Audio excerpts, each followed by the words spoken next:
Hi friends, இன்றைக்கி என்ன செய்ய போகிறோன்னா, இன்றைக்கி வந்துட்டு ஒரு எல்லா வெஜிடபிள்ஸும் போட்டு ஒரு இது மாதிரி பண்ண போகிறோம். ஒரு கூட்டு மாதிரி ஒரு ட்ரையாக வந்து சாதத்துலேயும் பசங்க சாப்பிட்டுக்கலாம். இல்லை வந்து கூட வந்து சாம்பார் சாதம், ரச சாதம், காரக்குழம்பு அதுக்கெல்லாம் ஒரு பொரியல் மாதிரி ஒரு கூட்டு மாதிரி வச்சுக்கலாம். அந்த ஸ்டவ் பற்ற வச்சாச்சு.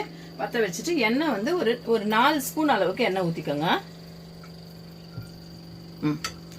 ஒரு 4 ஸ்பூன் அளவுக்கு எண்ணெய் ஊற்றிக்கலாம். அது சூடேறட்டும். சூடேறதுக்குள்ள என்னென்ன காய் எடுத்திருக்கேன்னு காட்டுற பாருங்க. கொஞ்சம் பீன்ஸ் எடுத்திருக்கேன், கேரட்டு, அப்புறம் நூக்கோல், அதுக்கப்புறம் உருளைக்கிழங்கு வந்து ஒரு 3 உருளைக்கிழங்கு எடுத்துக்கோங்க. ஏன்னா அது உருளைக்கிழங்கு கூட இருந்தாதான் நல்லா இருக்கும். இங்க வந்து ஒரு பெரிய வெங்காயம் அரிஞ்சு வச்சிருக்கேன். ஒரு நல்ல ஒரு 2 தக்காளி, குட்டி தக்காளி 2 தக்காளி அரிஞ்சு வச்சிருக்கேன். கொஞ்சம் கொத்தமல்லி, இவ்வளவுதான் இதுக்கு தேவை. மசாலாலாம் போடும்போது டக்கு டக்குன்னு சொல்லிக்கிறேன். ரொம்பலாம் தேவையில்லை. பிகினர்ஸ்க்கு வந்து ரொம்ப ஈஸியா இருக்கும். ஃபாஸ்டா செஞ்சு முடிச்சிடலாம். இதை கூட செஞ்சுட்டு சாதத்துல வெறும் சாதத்துல கூட பசங்க சாப்பிட்டா கூட நல்லா தான் இருக்கும். வந்து அது மாதிரி இது மாதிரி பண்ணிக்கோங்க. இது ரொம்ப ஃபாஸ்டா ஆகிற ஒரு இது. குக்கர்லயே செய்யலாம். மோஸ்ட்லி நான் இப்போ செய்யறது எல்லாமே குக்கர்ல தான் செய்யறேன் உங்களுக்கு. அப்போ எவ்வளவு சீக்கிரமா ஆயிரும் உங்களுக்கு. பிகினர்ஸ்க்கு வந்து ரொம்ப கஷ்டமா இருக்குன்னு தோணாதுன்னு. இப்போ நல்லா எண்ணெய் சூடேறிட்டு அதுக்குள்ள கடுகு போட்டுக்கலாம். வந்துட்டு கடுகு வெடிச்சு வந்தோடனே, பொரிஞ்சு வந்தோடனே கடுகு, கொஞ்சம் கருவேப்பிலை போட்டுக்கோங்க. நெக்ஸ்ட் வெங்காயம். டக்கு டக்கு டக்குன்னு ஆயிருங்க. ரொம்பலாம் வேலையே இருக்காது நம்மளுக்கு. ஃபாஸ்ட்டாக வந்து ஒரு குக்கர்லேயே எவ்வளோ சீக்கிரமாக செஞ்சு முடிக்கலாம். இது வந்து தவால கடாயில் வச்சு கூட செய்யலாம். இது குக்கர்லாம் ஒரே ஒரு ஸ்டீம் விட்டாலே போதும். ஏன்னா காய்களெல்லாம் வந்து நம்ம பொடியாக அரிஞ்சு வச்சுருக்கோம். பொரியல் கறிகிற மாதிரி அரிஞ்சு வச்சுக்கோங்க. இல்லை இன்னும் கொஞ்சம் பெருசு பெருசாக வேணும் எனக்குன்னு சொன்னோன்னா அப்படி கொஞ்சம் அரிஞ்சு வச்சுக்கோங்க. எப்படி உங்கள் விஷ் தான். அது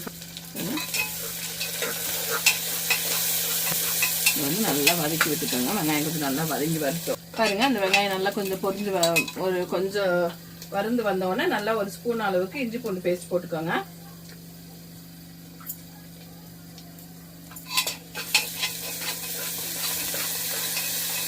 இஞ்சி பூண்டு பேஸ்ட் போட்டுட்டு அதுக்கப்புறம் வந்து இதுல இந்த காய்ங்க வச்சிருக்கோம்ல, காய்ங்களையும் ஒன்று ஒன்றா போட்டுக்கலாம். போட்டு இந்த எண்ணெயிலே வதக்கி விடுங்க ஃபர்ஸ்ட்.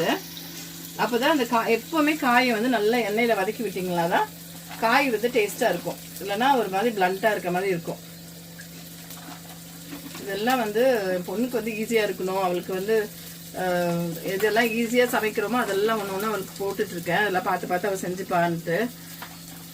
அதுமாதிரி பிகினர்ஸும் இதெல்லாம் பார்த்தீங்கன்னா உங்களுக்கு ஈஸியாக இருக்கும். சமைக்கிறது வந்து ரொம்ப கஷ்டமாலாம் இருக்காது. எல்லாத்தையும் போட்டு காய்களையும் கூட போட்டு அதையும் அப்படி வதக்கி விடுங்க.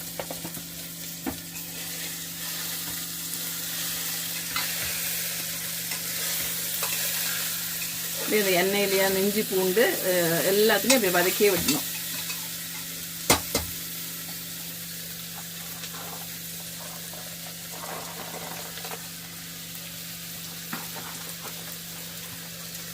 கொஞ்சம் நல்லா எண்ணெயில் அதே பாதி வந்து வதங்கி வந்துடும். நீங்கள் வந்து அதே வந்து பாதி வெந்து வந்துடும். பாதி வந்து வெந்து வந்துடும். உருளைக்கிழங்கு, கேரட்டு, பீன்ஸு, நூக்கோல், பீட்ரூட்டு, என்ன காய் வேணாலும் போட்டுக்கலாம். நீங்கள் காலிஃப்ளவரு, கேபேஜ், இது மாதிரி எல்லா காயும் போட்டு செய்யலாம். நீங்கள் இந்த கத்திரிக்காய், முருங்கைக்காய் அது தவிர்த்துக்கோங்க. சாம்பாருக்கு போடுற காய்ங்க போடாதீங்க. வெறும் இந்த குருமாவுக்கு போடுற காய்ங்கெல்லாம் போட்டு, இந்த குருமா செய்கிறோம் இல்லையா, என்னென்ன காய் குருமாவுக்கு போடுவோமோ அதெல்லாம் போட்டு வந்து நம்ம இந்த மாதிரி ஒரு கூட்டு செஞ்சுக்கலாம். இதுவே வந்து ஒரு சாதத்துக்கு கூட வச்சு நீங்கள் பசங்க சாப்பிட்டீங்கனாலே இதுவே நல்லா தான் இருக்கும். பாருங்க, நல்லா இந்த எண்ணெயில் வந்து அது அப்படியே வதங்கி வந்துடுச்சு. இப்போ தக்காளி போட்டுக்கலாம். நம்ம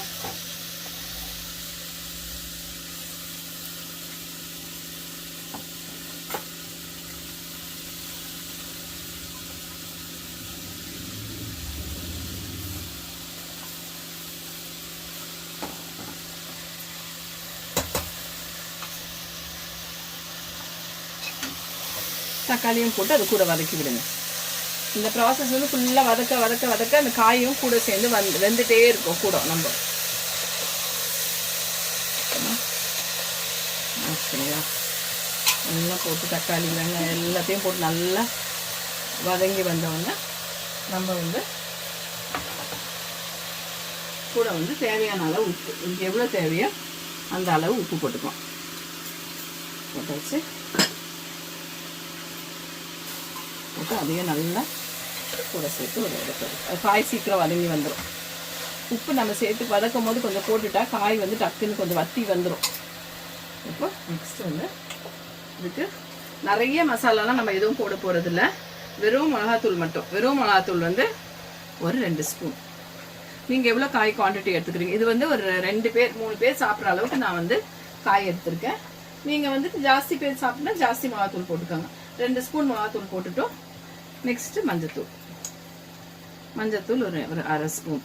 குட்டி ஸ்பூனில் நான் 1/2 ஸ்பூன் போடுறேன். நீங்கள் வந்து டேபிள் ஸ்பூனில் போட்டிங்கன்னா ஒரு 1/4 ஸ்பூன் போட்டுக்கோங்க. நெக்ஸ்ட்டு வந்து ஜீரகத்தூள். இவ்வளோ தாங்க இதுக்கு. மசாலையே நிறைய எடுத்துக்கவே இல்லை பாருங்கள், நம்ம இவ்வளோ தான் எடுத்துக்கிறோம். போட்டுட்டு நல்லா வந்து இது மிளகாவையும் இந்த மிளகா போட்டோன்னா அதையும் நல்லா வந்து அதையும் வதக்கி விடுங்க. இனிமேல் சமைக்கும் போது என்னென்ன பொருள் எடுக்கிறீங்களோ அதை இடத்துல வச்சுருங்க. அதுக்குன்னு ஒரு டைம் வச்சுக்க தேவையில்லை. நீங்கள் திருப்பி அதெல்லாம் எடுத்து செட்ரேட் பண்ண தேவையில்லை. மிளகா எடுத்தால் மிளகாவை டப்பாவை அதே இடத்துல வச்சுருங்க. மஞ்சத்தூள் எடுத்தால் அதே இடத்துல வச்சுருங்க. அப்போ வந்து உங்களுக்கு வந்து திருப்பி அது ஒரு வேலையாக வச்சு எடுத்து செய்ய தேவையில்லை. பாருங்க, நல்லா வதக்கி விட்டாச்சு. மிளகா எல்லாம் வந்து திரண்டு வந்துருச்சு. இப்போ வந்து என்ன செய்யலான்னா, இப்போ இதுக்கு தேவையான அளவு தண்ணி ஊற்றிக்கலாம். நீங்கள் வந்துட்டு இப்போ வந்து அது மூழ்கிற அளவுக்குலாம் தண்ணி ஊற்றாதீங்க. தண்ணி வந்து ஒரு டம்ளர் அளவுக்கு தண்ணி ஊற்றுங்க. ஏன்னா நம்ம ட்ரையாக தான் செய்ய போகிறோம். இதை 1 டம்ளர் அளவுக்கு தண்ணி ஊற்றிக்கலாம்.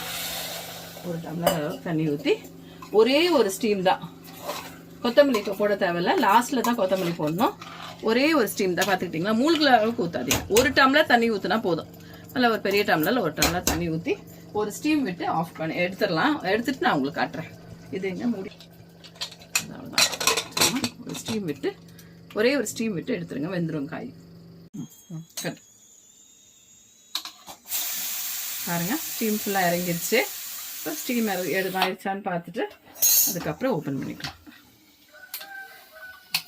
அப்படியே ஃபுல்லாக இருக்கும்போது ஓப்பன் பண்ணாதீங்க. ஸ்டீம் ஃபுல்லாக இறங்கிடுச்சான்னு பாருங்கள். ஃபுல்லாக இறங்கிட்ட உடனே அதுக்கப்புறம் வந்து குக்கரை வந்து ஓப்பன் பண்ணுங்கள். இல்லைன்னா கையிலே அடிச்சிடும். ஒரு டம்ளர் தண்ணி தான் ஊற்றணும். கரெக்டாக அந்த தண்ணி வந்து கரெக்டாக ஆயிடுச்சு. இப்போ காய் வந்து வெந்து வந்திருக்கு.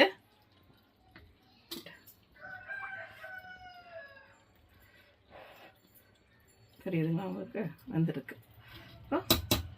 இப்போ என்ன செய்யணும்னா, இப்போ இதில் கொஞ்சம் தண்ணி இருக்கும். இப்போ இந்த தண்ணி அதுலேயே வந்துட்டு நம்ம வந்து ஸ்டீம் தானே விடுறோம்.